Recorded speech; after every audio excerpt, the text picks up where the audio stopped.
Le 10 novembre 1961 est une date repère dans la vie de l'armée sénégalaise. Elle reçoit officiellement son drapeau et commence véritablement son existence au lendemain de l'indépendance.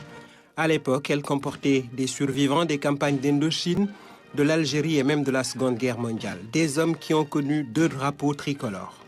Si la naissance de cette armée est actée en 1961, il est bon de rappeler que le Sénégal a une longue tradition guerrière dans ses différents royaumes constitutifs. Et le corps des tirailleurs sénégalais, qui ne comportait pas que des Ndiaye et des Diop, créé le 21 juillet 1857 à Plombières, sera le soubassement de la future armée nationale. Pour le sens commun, une armée est un rassemblement de corps de troupes prêts à faire la guerre. Aujourd'hui, elle est décrite comme un service public qui a pour objet d'assurer la protection des intérêts d'un pays.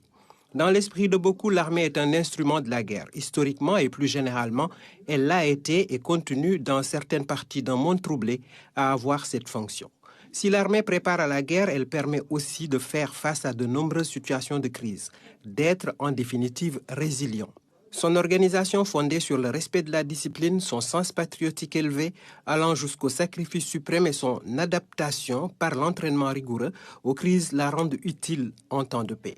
Face à la montée des périls, les opérations militaires se sont multipliées ces dernières années. L'armée sénégalaise, ouverte aux femmes, réputée pour son métier, est au service de la paix. Son apport aux Nations Unies est apprécié et ne date pas d'hier.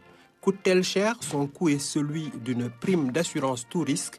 Et de toute façon, l'insécurité, frein majeur à l'essor, a un prix certainement beaucoup plus élevé.